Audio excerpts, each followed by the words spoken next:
Welcome back. We have been comparing the three states of Gujarat, Tamil Nadu and Bihar primarily because they have chief ministers who have prime ministerial ambitions. And my guests are Dr. Lavish Bhandari, Dr. Arvind Panagaria and Neelkanth Mishra of Credit Suisse. Lavish, would we want to start on the topic of fiscal responsibility? The numbers I have from the Reserve Bank website indicate that Gujarat and Tamil Nadu are more or less similar. All the states actually have shown an improvement in fiscal health, all the three states under comparison. But Tamil Nadu is marginally better in the last available number, with a minus 1.3 in terms of primary revenue deficit as a percentage of gross state product. Gujarat's similar number is actually higher at minus 1.8, though even that is lower than previous years, but higher than the 5-year-ago period when they had actually come down to minus 1.3. So the primary revenue deficit as a percentage of gross state product has actually gone up in Gujarat. Would you say, therefore, in terms of fiscal responsibility, Tamil Nadu has delivered better?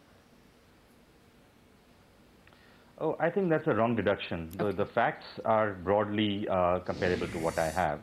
But I'd like to just back up a little bit. I think one thing we need to appreciate that each of these three states has a different set of economic factors that are promoting or hindering them.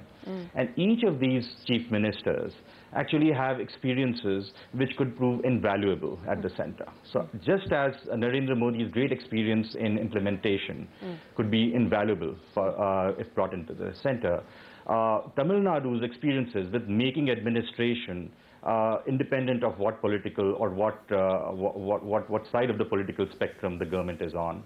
Or for that matter, Nitish's experience with trying to get investment working in a state where for 20 years things were not really, nothing was happening. So I think each of these chief ministers can potentially bring invaluable experiences at the center. So having said that, the point is not about of 1% or 2 percentage points of deficit. I mean, that's really not important. What is really important is that how rapidly is your growth taking care of the debt that you're taking on, right? And that's where, I mean, by any standards, Gujarat has been doing a great job. So as you can take short-term debt for a long period of time, as long as the growth is great enough. And by that account, I think Gujarat's done a great job. Okay, well, Neelkanth, I see you vigorously nodding in agreement. You want to add to this? Yeah, so I think when we look at fiscal management, one thing which is very important is that, Bihar and West Bengal. So if you look at state fiscal deficits at an India level, there was a 0.2% of national GDP slippage in the last year.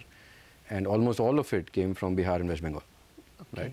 So in terms of not meeting their targets, I think, and so Bihar's growth, and at this stage, I guess it's essential as well, has come to a large extent from just a fiscal stimulus. Okay. Right? So if you, I mean, just to get the basic setup going, I mean, there is no private sector, right? So who's going to spend? The government has to spend. So they're at a very different stage. So I think not meeting their fiscal deficit target, you can't hold it against the government. Yes. What is actually far more important from a delivery perspective, because you have to understand that for many of the governments, the expenditure is to a large extent non-discretionary. So once you have a very large employee base, once you have subsidies which are set in place, once you have food programs, medical programs which are set in place, once you get into power, you cannot change them in 1 year or 2 years, even 5 years, right? Now, what you can change... Narendra Modi was not belaboring under any such problems of big social commitments. No, what I'm saying is that on the expenditure side, there is perhaps, you can do more or less, where you can really measure the performance of a chief minister is, have you been able to increase your sales tax to GDP?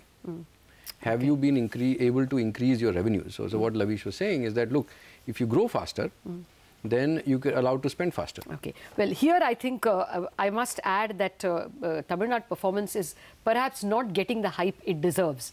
This may not be Jayalalitha's achievement, but this is clearly a secular achievement. Their revenue receipts as a percent of state GDP in early 2000s, 2004 to 2008, was 13.2, much higher than any other state. Gujarat was 10.5. And actually, in the last available year, 2010 to 2013, the average for Gujarat, the revenue receipts as a percentage has fallen to 10.3, minor fall. But in Tamil Nadu, it still remains high. It has fallen, but it still stands at 12.8.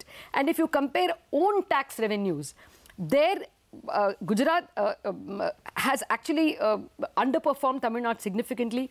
Own tax revenue is as low as 6.5. You may attribute that to prohibition, but that has risen marginally to 7.2 only as a part of state product.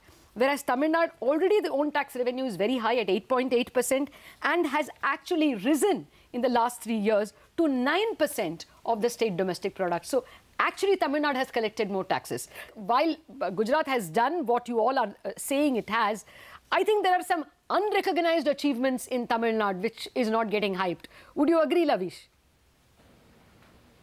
Oh, absolutely. I mean, I think it's great that in a state which has had such frequent changes of the government, you've been able to sustainably improve upon both economy as well as on the social sector. It's something that doesn't happen anywhere else in India, and I think that's a fantastic achievement.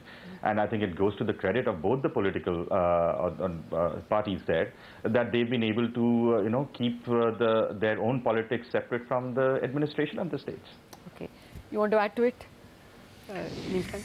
Yeah, so I think, the sources of tax revenue, I mean, so if you look at the key sources of tax revenue, other than sales tax, I mean, there is liquor and there is real estate.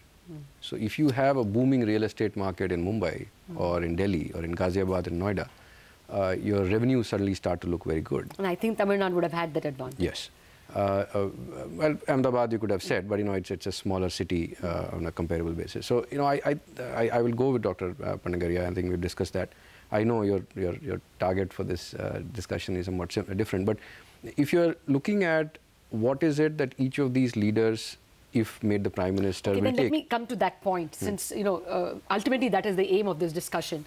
I want all three of you to rate these three chief ministers per se as chief ministers, and then rate them as which would be the best prime ministerial candidates. So I want a 1, 2, 3 of the three of them in their own performance, and then a 1, 2, 3 in terms of their being able to be good prime ministers. Let me start with you, Neelkant, on that. No, I think I honestly believe that all of the things that a chief minister can do, like clean up land acquisition, like improve civic administration, improve power distribution, right? None of these things you can do as a prime minister, right? So the only skills that you really carry with you are your ability to administer, meaning carry along a team of talented people. You cannot really run the country on your own. And I think each of these three leaders, maybe two more than the third, has the ability to work with the team. Give me that rating. You don't want to grade them. Dr. Panagaria, how would you grade them individually as chief ministers and as prime minister material?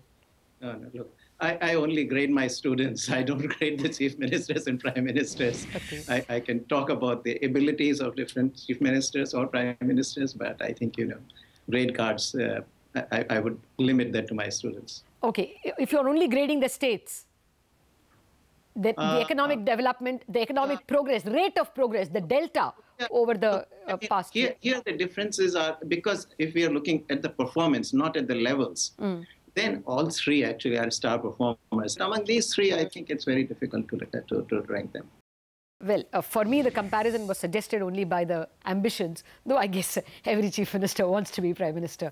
Lavish, would you want to take a jab at rating the three leaders? Well, I would, of course, agree with the other panelists here, but let me just try and give you my take at the strengths and weaknesses here. So I think I agree that all three, in various ways, have been able to bring together people, and that's one of the most important characteristics of any good prime minister. So what we find here is that however, that Narendra Modi has been able to bring together people in a phenomenal manner over the last 1.5 to 2 years. Before that, we've never really seen that particular aspect of his. So will he be able to retain these people is the question. Now, if you look at Nitish Kumar, he had initially brought together a whole range of people and who worked together and was able to sustain them for some while. But over a period of time, over at least the last 2, 3, 4 years, he's been losing people. So there we see that it is perhaps both of these leaders have the possibility or the potential to bring together, but Narendra Modi has yet to be tested on whether he'll be able to retain them. On the part of Jayalalithaa, I do think that her national ambitions right now are a bit over-ambitious because she really doesn't have the networks with the various political leaders or, for that matter, with the kind of bureaucrats she will need to run the country. Fair point. On this note, we have to wind up this discussion, but it does appear that in terms of administrative performance, our experts are agreed that all the three leaders have done seminal work, or at least the economic product is excellent in terms of where they began and where they are at the end of 10 years. But in terms of the ability to take along a coalition, I think Jayalalithaa has really the distinction, and this is my own point, my panelists didn't say that, has a unique distinction of being able to break coalitions in the previous occasions when she had a role in the centre.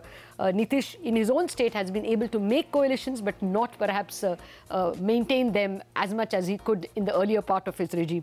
On that issue, Mr. Modi is seriously untested, and the fears of being a divisive man there will rise to the fore and perhaps work against him. But yes, untested material. On that note, Dr. Pangaria, Navesh Bhandari, Neelkant Mishra, thank you very much for joining me in what has been a very educating discussion.